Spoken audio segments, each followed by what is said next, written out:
सुनिएगा, अपने स्वरों को झुकाइए।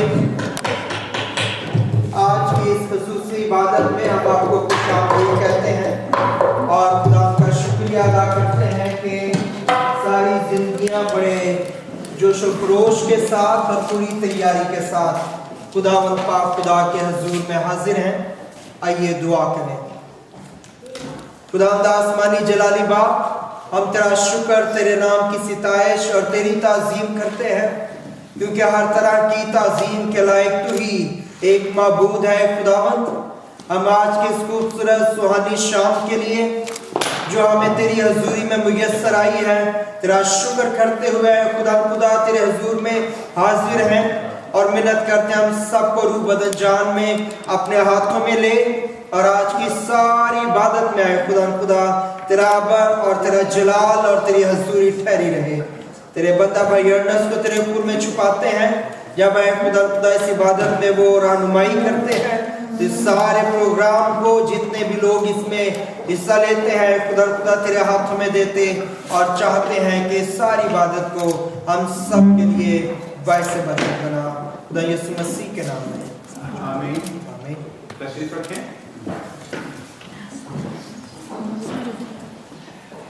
मैं आप सबको आज की इस इबादत में खुशामदीद कहता हूँ। कैंडल नाइट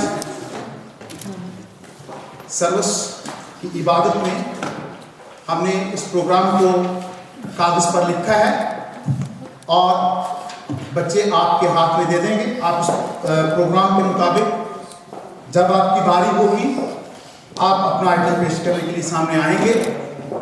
आज यहाँ पर कोई अनाउंसमेंट नहीं की जाएगी, बल्कि आप इस पेपर के मुताबिक जब आपकी बारी होगी आप यहाँ पर तशरीफ लाएंगे और जो कुछ आपके लिए लिखा गया है करने को वो आप करेंगे।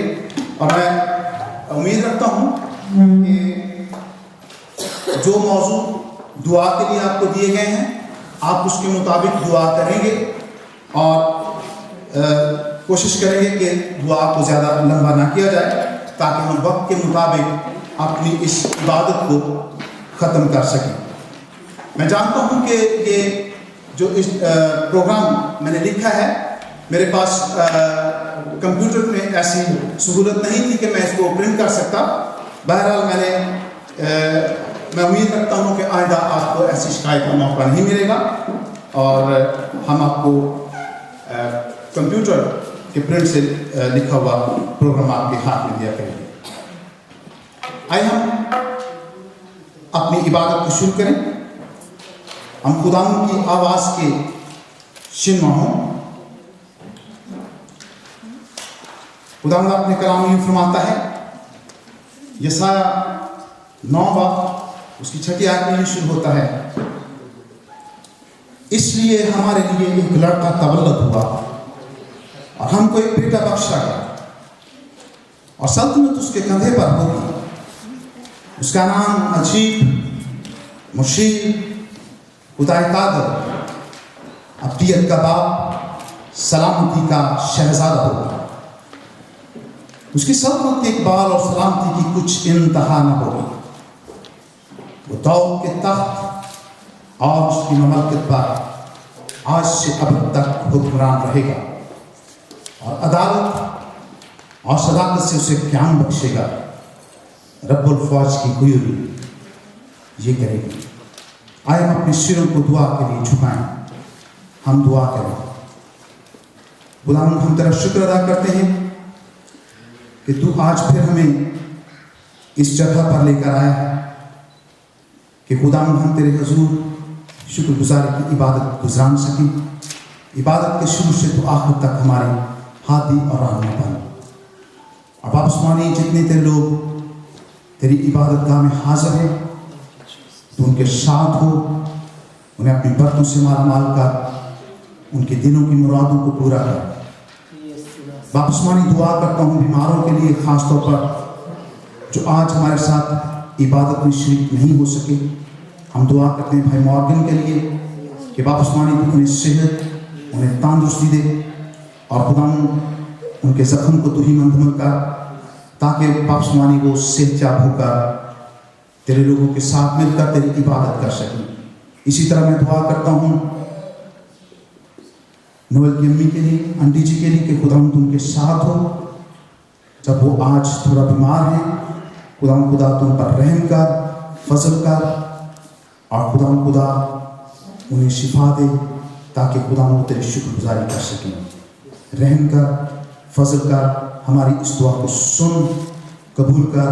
गीत गाने और साज बजाने में तू हमारी मदद, हमारी रहनुमाई कर। इस दुआ को सुन, कबूल कर। ये दुआ मांगते अपने खुदा यीशु मसीह के नाम में, आमीन।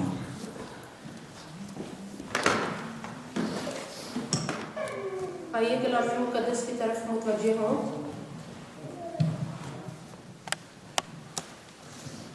आज की पहली तरफ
के लिए जो है खुदा तूने हमारी जिंदगियों में बख्शी है, और है खुदा उस सब कुछ में से जो तूने हमें दिया है, हमने बहुत ही थोड़ा तेरे हजूर में रखा है।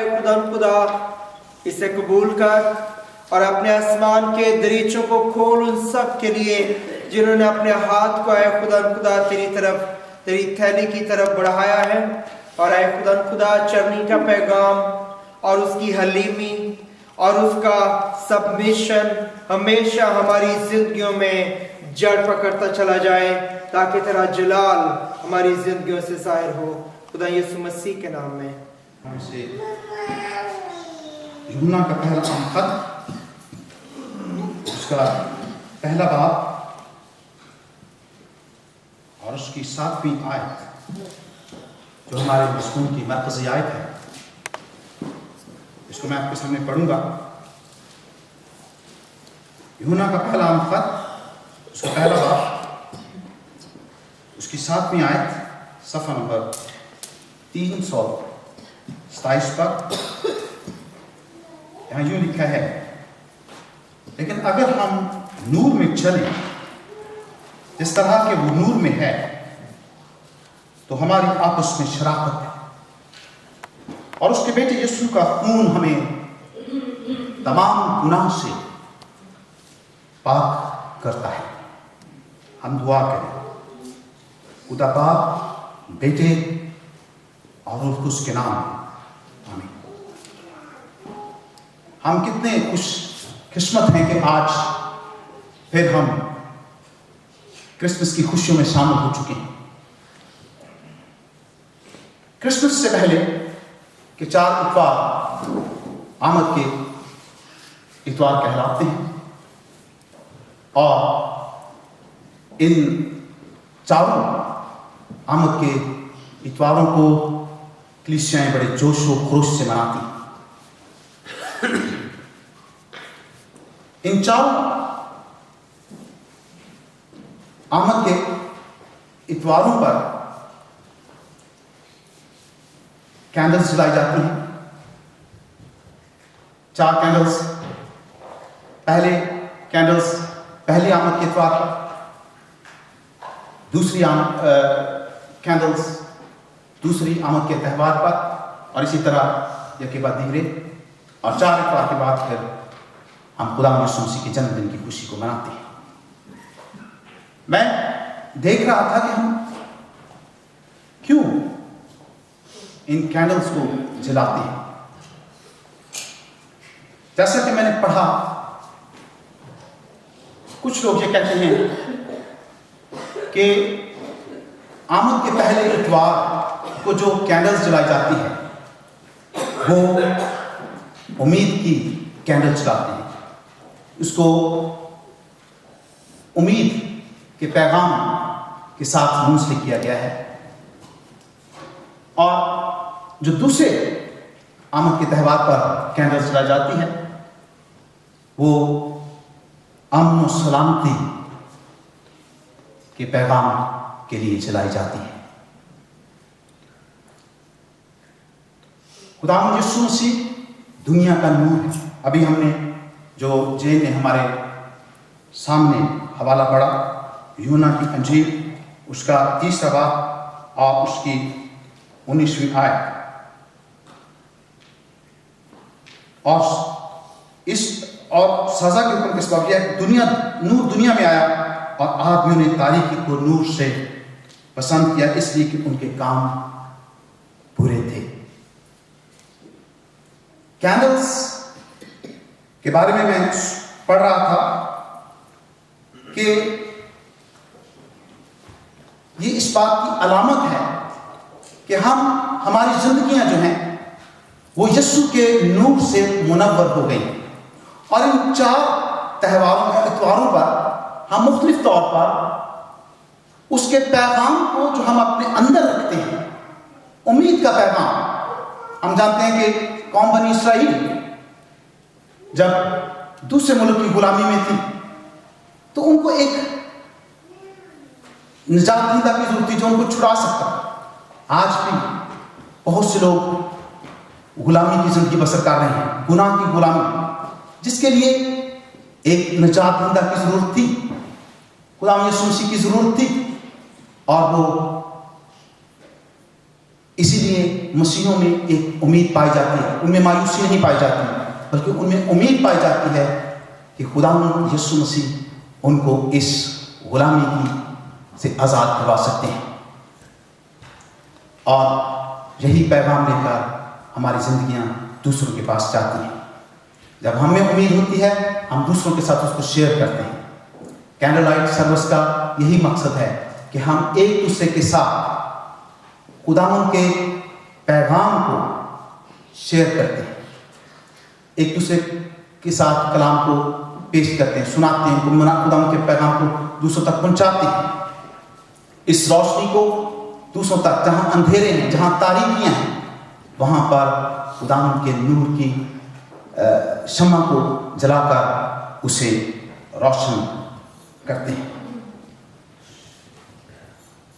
और आज की हमारी इस मरकज़ी आयत में यूहन्ना का पहला आम खत और उसका पहला बाब और उसकी 7वीं आयत में यूं लिखा गया है, अगर हम नूर में चलें जिस तरह के वो नूर में है, तो हमारी आपस में शराकत है, और उसके बाद यीशु का खून हमें तमाम गुनाह से पाक करता है। सवाल पैदा यहाँ पर यह कहा गया है कि अगर हम नूर में चलें, हमें नूर में चलने के लिए कहा गया है। नूर कौन है? खुदावंद यीशु मसीह, उसके साथ चलने के लिए कहा गया है। इसलिए आज हम थोड़ी देर गौर करेंगे कि नूर में चलने से हमें क्या हासिल होता है, या नूर की क्या उसाफ है, क्या खूबियां हैं कि वो खूबियां हमारी जिंदगी में नजर आएं और हम दुनिया की तारीकियों पर गालिब आने वाले बन सकें। इससे से मैं पहली बात जो मैं सोचता हूँ वो है कि जब नूर जो है ये तारीकी में जो छुपी हुई चीज़ें होती हैं उनको जाहिर करता है, और जब हम उन छुपी हुई चीज़ों को देख लेते हैं तो उनको दूर करके हम अपने यीशु मसीह के साथ साथ चलते हैं, और उसके नूर को अपनी ज़िंदगी में लेते हुए हम दूसरों की ज़िंदगियों को भी मुनव्वर करते हैं। ये बिल्कुल इसी तरह है कि जब बाज़ जब हम अपने घरों में होते हैं और हमारे फर्नीचर या हमारे कारपेट या इस किस्म की चीज़ें जब तक वहाँ पर उस वक्त तक हमें बहुत खूबसूरत लगेंगी जब तक हम अपनी लाइट को ऑन नहीं कर देते, रोशन नहीं कर देते। जब हम अपने घर की लाइट को ऑन करते हैं, रोशन करते हैं, तो हमें अपने फर्नीचर पर लगे हुए दाग नजर आएंगे, हमें अपने कारपेट पर लगे हुए दाग नजर आएंगे, हमें हमारी दूसरी चीज़ों पर लगे हुए दाग नजर आएंगे, और फिर हम उसको साफ करते हैं और हमारा घर खूबसूरत बन जाता है। लोग फिर हमारे घर की तारीफ करते हैं कि इनका घर कितना खूबसूरत है। लेकिन जब तक तारीकी में वो घर डूबा होता है, उनको उस गंदगी के धब्बे नजर नहीं आते, लेकिन जो बाहर से आते हैं वो फिर बातें करते हैं कि इनका घर कितना गंदा है, कितना बुरा घर है, साफ भी नहीं रख सकते। यही हालत हमारी रूहानी जिंदगी की है। जब तक हमारी जिंदगी में नूर नहीं आएगा, हम अपनी तारीकी के कामों को देख नहीं सकते, और जब तक हम देख नहीं सकेंगे हम उनको अपनी ज़िंदगी से निकाल नहीं सकेंगे, जिसके बायस हम उसी हालत में रहेंगे जिसमें हम पहले थे। हो सकता है आप या मैं ये सोचते हूँ कि मेरी ज़िंदगी तो बहुत अच्छी है, मैं तो हर संडे इबादत गाह में जाता हूँ, इबादत करता हूँ, मैं घर में 3-4 दफ़ा दुआ करता हूँ, मैं रोज़े रखता हूँ, मैं दहयकी देता हूँ। लेकिन मेरे अजीज़ों, हो सकता है आप ऐसा करते हो, लेकिन ज़रा अपनी ज़िंदगी पर गौर कीजिए। कलाम मुक़द्दस में आया है, हमारी आज की आयत में है कि खुदावंद यीशु मसीह का खून हमें तमाम गुनाह से पाक करता है। हमारी ज़िंदगी में ये नहीं कि सिर्फ हम चर्च आ जाएं या हम अपने घर में दुआ कर लें, यही काफ़ी है, बल्कि हर किस्म का गुनाह। हो सकता है हम रोज़े भी रखते हों, हम दुआ भी करते हों, हर काम करते हों, लेकिन अपने किसी दोस्त के बहकावे में आकर, आपने किसी भाई, किसी बहन, बुजुर्ग के कहने में आकर अपने शौहर से कि फरमाबरदारी ना करते हो, या शायद हम अपने माँ बाप के कहने में आकर अपनी बीवी से झगड़ते हो, और ये बातें उसी वक्त हमारी जिंदगी से निकल सकती हैं जब हम अपनी जिंदगी में यीशु के नूर को हासिल करेंगे और उस नूर में अपनी उन धब्बों को, उन नापाकियों को देखेंगे और उनको निकालेंगे, तो फिर ही हमारी जिंदगियां मुनव्वर होंगी, इत्मीनान, सुकून और क्रिसमस का पैगाम हमारी जिंदगी में से नजर आएगा और लोग हमारी जिंदगी को देखकर खुदावंद यीशु मसीह को कबूल करेंगे और जो हम यीशु मसीह के कलाम को दूसरों तक पहुंचाने वाले बन सकेंगे। दूसरी बात कि नूर की एक खासियत ये है कि वो हमें गिरने से भी बचाता है। और अभी जेल ने हमारे सामने पड़ा, मगर जो सच्चाई पर अमल करता है वो नूर के पास आता है ताकि उसके काम जाहिर हो कि वो खुदा में किए गए हैं। जो काम खुदा में किए जाते हैं वो रास्त काम होते हैं, उनमें शर्मिंदगी नहीं उठानी पड़ती, उनमें बेइज्जती नहीं होती। लेकिन जो काम तारीकी में किए जाते हैं वो काम खराब होते हैं, उनमें हमें शर्मिंदगी में बात उठानी पड़ती है। बहुत दफ़ा आपने सुना होगा कि बाज़ लोग कहते हैं कि रात को अच्छी लाइट नहीं थी तो मैंने ये रात को काम किया, तो रात को काम करते वक्त ये मुझसे खराबी हो गई, ये थोड़ा सा काम बिगड़ गया है। इसी तरह जब रूहानी जिंदगी में जब हम यीशु के नूर के बगैर कोई काम करते हैं तो उसमें खराबियां हो जाती हैं। मैं एक पादरी साहब की जिंदगी के बारे में पढ़ रहा था। ये पादरी साहब तब्दीली से पहले शराब पिया करते थे और शराब खाने में जाते, वहाँ दोस्तों के साथ बैठकर शराब पीते, हैमबर्गर वगैरह खाते और उनको वहाँ का हैमबर्गर बहुत पसंद था। और जब उनकी जिंदगी में तब्दीली आई तो उन्होंने फिर भी वहाँ पर जाने के लिए अपने कदमों को ना रोका, बल्कि वो जाते रहे और अब वो शराब की जगह कोक पिया करते थे और अपने उन दोस्तों के साथ बातचीत किया करते थे, अपनी जिंदगी की बात उनके साथ शेयर करते थे।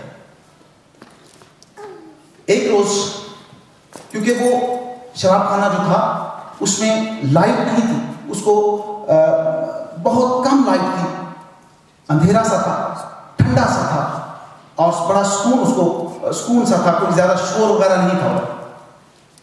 एक रोज वो अपनी बीवी के साथ वहां गया और उस रोज शराब खाने वालों ने जो खिड़की के शीशे थे उनमें से जो काला पेपर था वो उतार दिया हुआ था और अब उसमें लाइट आ रही थी। अब वो शराब खाना रोशन था, वो अपनी बीवी के साथ जाता है और उसी शराब खाने में उन लोगों को मिलता है और उनको 2 कोक और हैमबर्गर का ऑर्डर देता है और उसी टेबल पर जिस पर वो पहले बैठा करता था उधर बैठता है।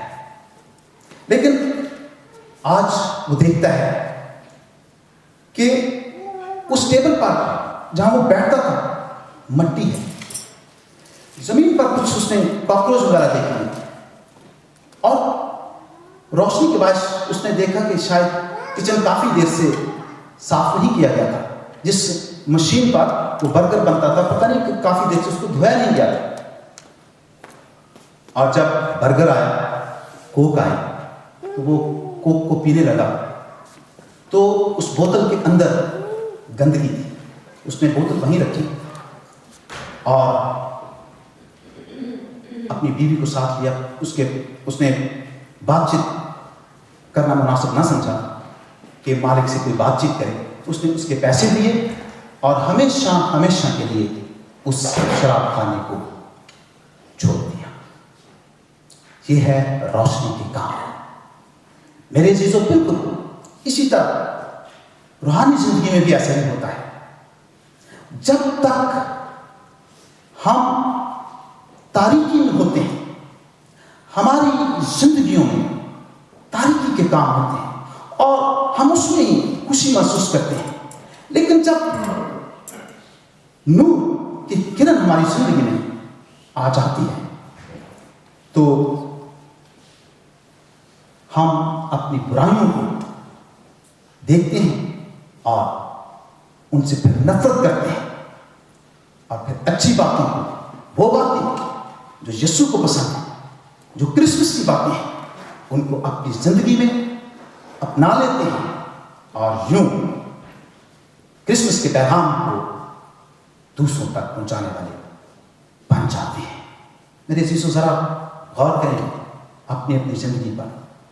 क्या हम ये कहने के लायक हैं कि हम आज यीशु के पैगाम को दूसरों तक पहुंचाने वाले हैं? अगर ऐसा है तो आप खुदावंद के मुबारक लोग हैं। खुदावंद आपको और ज़्यादा बरकत दे, आप उसमें और ज़्यादा बढ़ें। लेकिन अगर कहीं भी खामी है तो उसको दूर करने की कोशिश कीजिए।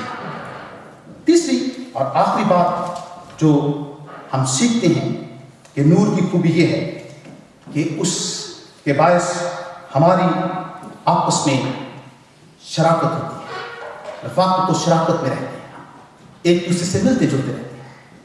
लेकिन जब तारीकी होती है तो फिर हमारी शराकत नहीं होती, बल्कि जुदाई की दीवारें हमारे दरमियान आ जाती हैं। मैं इस बात को समझने के लिए जब खुदावंद से दुआ कर रहा था तो मुझे खुदावंद ने समझाया, खुदा के पाकरू ने, और मैंने इस तरह इसको सीखा कि जब रात की तारीकी हो जाती है तो ये रात की तारीकी हमें जुदाई की दीवार डाल देती है। माँ जो अपने बेटे को अजीज रखती है, प्यार करती है, लेकिन रात की तारीकी माँ को भी बेटे से जुदा कर देती है और वो थोड़ी देर के लिए अपने बेटे से अलग होकर तारीकियों में खो जाती है। बेटा तारीकियों में खो जाता है, बाप तारीकियों में खो जाता है और बेटी से जुदा हो जाता है और बेटी तारीकी में सो जाती है। फिर जब सुबह का सूरज शुरू होता है तो सब खानदान इकट्ठे हो जाते हैं और एक दूसरे से मिलते हैं।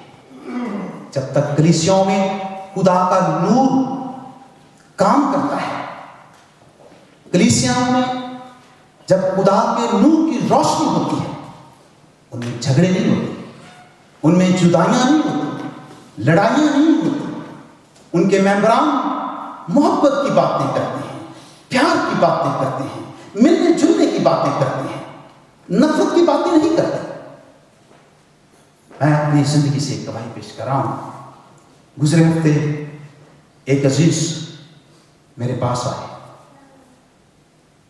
मेरे घर में आया और बिना किसी वजह भी सब बदतमीजी की। मैं भी उनके साथ कर सकता था ऐसा। मैं उनका मुंह देखता रहा, मैंने उन्हें कुछ नहीं कहा। मैंने सोचा कि मैं तो अगले हफ्ते आमद के दूसरे एतबार की खुशी और इत्मीनान की